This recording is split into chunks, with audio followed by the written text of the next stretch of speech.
नमस्कार, मैं हूं मयूरिका और आप देख रहे हैं वीएनएम टीवी। आइए नजर डालते हैं अब तक की देश दुनिया की खबरों पर।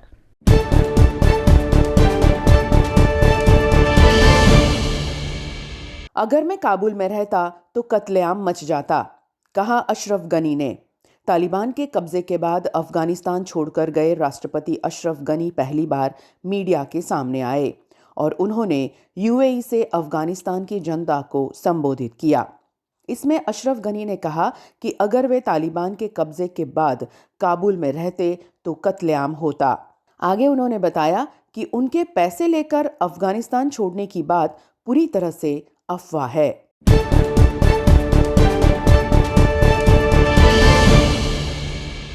चीन की साजिश आई सामने। सिक्किम के दूसरी तरफ बनाए हैं चीन ने 300 गांव। भारत की सीमा पर चीन अपनी चालबाजी करता ही रहता है। ये पहला मौका नहीं है जब चीन ने तिब्बत की जमीन पर अपना रास्ता चौड़ा किया है। चीन अब सिर्फ रास्ता ही नहीं बल्कि गांव भी बसा रहा है। ये चीन की सोची समझी साजिश है। चीन सीमा पर गांव बसाकर वहां अपनी सेना के लिए आने जाने का रास्ता बढ़ा रहा है, उस रास्ते को चौड़ा कर रहा है। भारत की सिक्किम में सीमा के नजदीक आने की कोशिश में कुछ हद तक चीन सफल भी हो रहा है।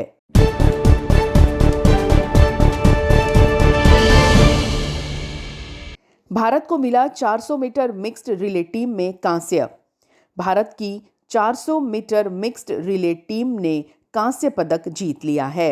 ये अंडर 20 विश्व एथलेटिक्स चैंपियनशिप के इतिहास में भारत का 5वां पदक है। भारतीय टीम में भरत एस, प्रिया मोहन, सम्मी और कपिल शामिल थे। भारतीय टीम चैंपियनशिप के फाइनल में 3 मिनट और 20.60 सेकंड के समय से तीसरे स्थान पर रही।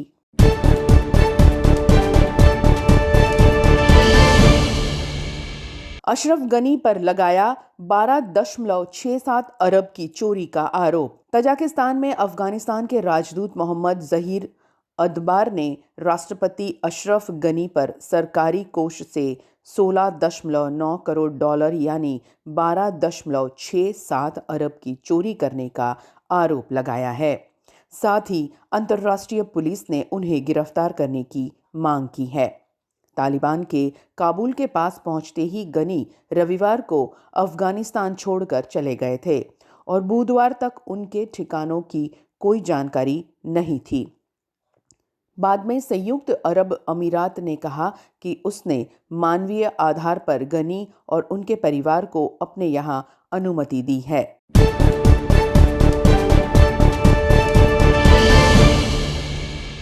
तालिबान की सत्ता में अफगानिस्तान पर पाबंदियों का सिलसिला शुरू।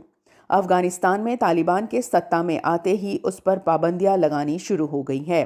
अंतर्राष्ट्रीय मुद्रा कोष यानी कि IMF ने कहा है कि अफगानिस्तान अब IMF संशोधनों का उपयोग नहीं कर पाएगा। उसे किसी तरह की नई मदद भी नहीं मिलेगी।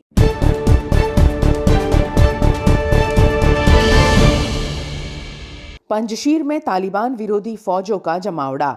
अफगानिस्तान में तालिबान विरोधी फौजें पंजशीर में इकट्ठा हो रही है। इनमें अफगानिस्तान के पूर्व राष्ट्रपति अमरुल्लाह सालेह, अफगानिस्तान के वॉर लॉर्ड कहे जाने वाले जनरल अब्दुल रशीद दोस्तम, अता मोहम्मद नूर के सैनिक और अहमद मसूद की फौजें शामिल हैं। चारिकार इलाके में कब्जे के अलावा इन विद्रोही फौजों ने पंजशीर में नॉर्दर्न अलायंस या यूनाइटेड इस्लामिक फ्रंट का झंडा भी फहरा दिया है।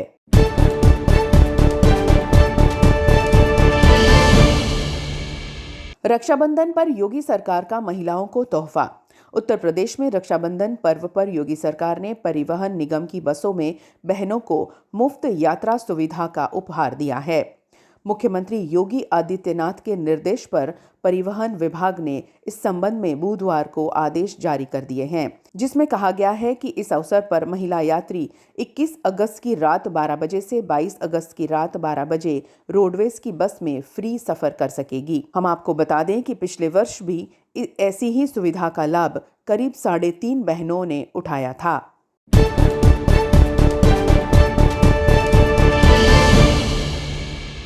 तालिबान को नहीं मिलेगा अफगानिस्तान का खजाना। तालिबान ने भले ही अफगानिस्तान पर कब्जा कर लिया है, लेकिन अफगानिस्तान की 10 अरब डॉलर यानी 74.26 हजार करोड़ रुपए की रकम उसे आसानी से मिलने में दिक्कत हो सकती है। ऐसा इसीलिए क्योंकि द अफगानिस्तान बैंक ने इन पैसों को छिपा दिया है। जानकारों का मानना है कि बैंक ने ज्यादातर संपत्ति अफगानिस्तान से बाहर रखी है। ऐसी स्थिति में तालिबान शासक अफगान के सेंट्रल बैंक की 76.26 हजार करोड़ रुपए की संपत्ति पर आसानी से कंट्रोल नहीं कर पा सकेगा। इधर अमेरिकी राष्ट्रपति जो बाइडेन प्रशासन के एक अधिकारी ने कहा कि अफगान सरकार के रिजर्व बैंक की अमेरिका में जो भी संपत्ति है उसे तालिबान को नहीं दिया जाएगा। एक अफगान अधिकारी के अनुसार देश के central bank the Afghanistan bank DAB ने अपनी तिजोरी में विदेशी मुद्रा, सोना और अन्य खजाने को छिपा लिया है। हालांकि बैंक के कुल खजाने की सटीक जानकारी अभी तक नहीं मिल पाई है।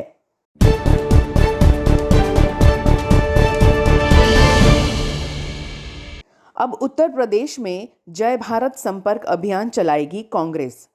उत्तर प्रदेश में अपना खोया जनाधार वापस हासिल करने की जुगत में लगी कांग्रेस आजादी के 75वीं वर्षगांठ पर राज्य के 30,000 गांवों के 90 लाख लोगों तक पहुंच बनाने के लिए आज से जय भारत महासंपर्क अभियान चलाएगी। प्रदेश कांग्रेस अध्यक्ष अजय कुमार लल्लू ने बीते बृहस्पतिवार को बताया कि पार्टी महासचिव प्रियंका गांधी वाड्रा के निर्देश पर आगामी 19 अगस्त से जय भारत महासंपर्क अभियान चलाया जाएगा। उन्होंने बताया कि इस दौरान पार्टी नेता और कार्यकर्ता प्रदेश के 30,000 से ज्यादा गांवों और वार्ड में 75 घंटे तक रुकेंगे और आम लोगों से मुलाकात करके उन्हें कांग्रेस पार्टी के योगदान के बारे में बताएंगे।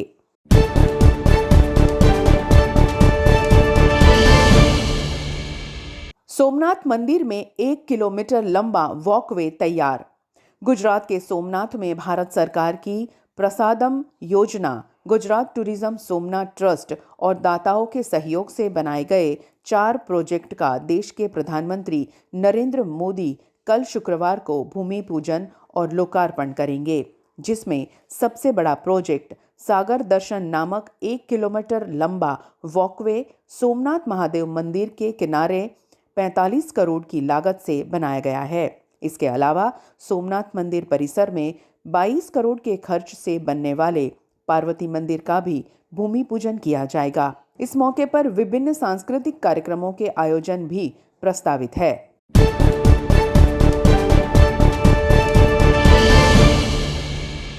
मुस्लिम पर्सनल लॉ बोर्ड ने तालिबान की हुकूमत को दी बधाई। अफगानिस्तान में तालिबानियों के कट्टरपंथी रिवाजों और मानवाधिकार को लेकर सवाल उठ रहे हैं। इस बीच all India Muslim personal law board के प्रवक्ता मौलाना सज्जाद नोमानी ने एक वीडियो मैसेज जारी किया है। उन्होंने तालिबानियों को अफगानिस्तान में हुकूमत कायम करने की बधाई दी और कहा, गरीब और निहत्थी कौम ने दुनिया की सबसे मजबूत फौज को शिकस्त दी। आपकी हिम्मत को सलाम।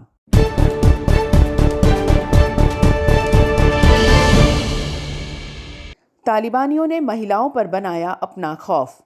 काबुल पर तालिबान के कब्जे को 4 दिन ही नहीं बीते हैं, पर अफगानी महिलाएं काफी सहमी नजर आने लगी है। 3-4 दिनों से सड़कों पर उनकी मौजूदगी कम हो गई है। वे सोशल मीडिया अकाउंट डिलीट करने से लेकर अपना कामकाज बंद करने लगी है।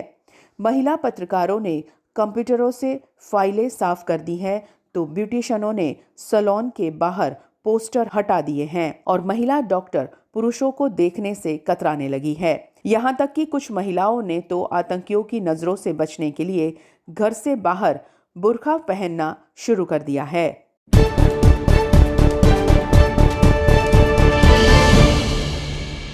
तालिबान पर पड़ा आर्थिक मार। अफगानिस्तान में तालिबान की एंट्री के बाद महंगाई ने भी एंट्री मार ली है। अमेरिका ने तालिबान का हुक्का पानी बंद करने के लिए करोड़ों की संपत्ति सीज की, तो इसका असर वहां की आम जनता पर भी पड़ने लगा है। अफगानिस्तान पर भले ही कब्जा कर तालिबान ने सियासत हथिया ली हो, लेकिन उसको आर्थिक मोर्चे पर बड़ा झटका लगा है। अफगानिस्तान सेंट्रल बैंक की 74.26 करोड़ रुपए फॉरेन रिजर्व रकम को अमेरिका ने जब्त कर लिया है।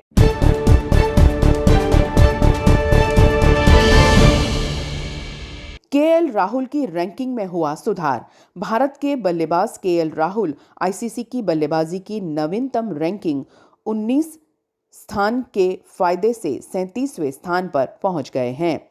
राहुल ने इंग्लैंड के खिलाफ लॉर्ड्स में खेले गए सीरीज के दूसरे टेस्ट में शानदार शतक जमाया था।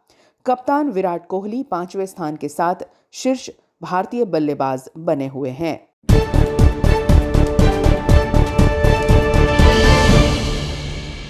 अपने परिवार के साथ अबू धाबी में है अशरफ गनी। अफगानिस्तान पर कट्टरपंथी संगठन तालिबान का कब्जा होने के बाद अफगानिस्तान छोड़कर भागे राष्ट्रपति अशरफ गनी अपने परिवार के साथ अबू धाबी में हैं। संयुक्त अरब अमीरात यानी यूएई के विदेश मंत्रालय ने इस बात की पुष्टि की है। उसने बताया कि मानवता के आधार पर यूएई राष्ट्रपति अशरफ गनी और उनके परिवार का स्वागत करता है। हालांकि वे वहां किस जगह पर हैं, इसके बारे में कुछ भी ज्यादा जानकारी नहीं दी गई है।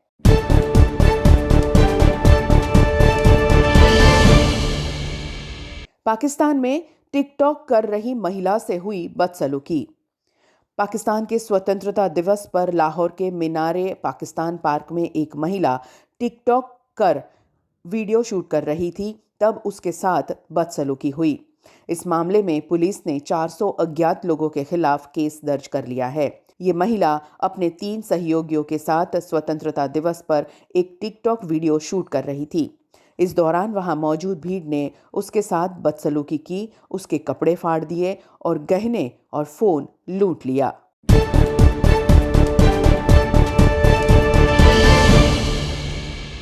भारत और युगांडा में मिली नकली कोविशील्ड। विश्व स्वास्थ्य संगठन WHO को भारत और युगांडा में कोविशील्ड की नकली कोरोना वैक्सीन मिली है। ये नकली वैक्सीन मरीजों को लगा भी दी गई थी। इधर कोविशील्ड बनाने वाली company serum institute of India SII ने कहा है कि वे कोविशील्ड को 2 ml की शीशी में सप्लाई ही नहीं करते हैं। WHO ने कहा SII ने लिस्ट में दर्ज वैक्सीन के नकली होने की पुष्टि की है।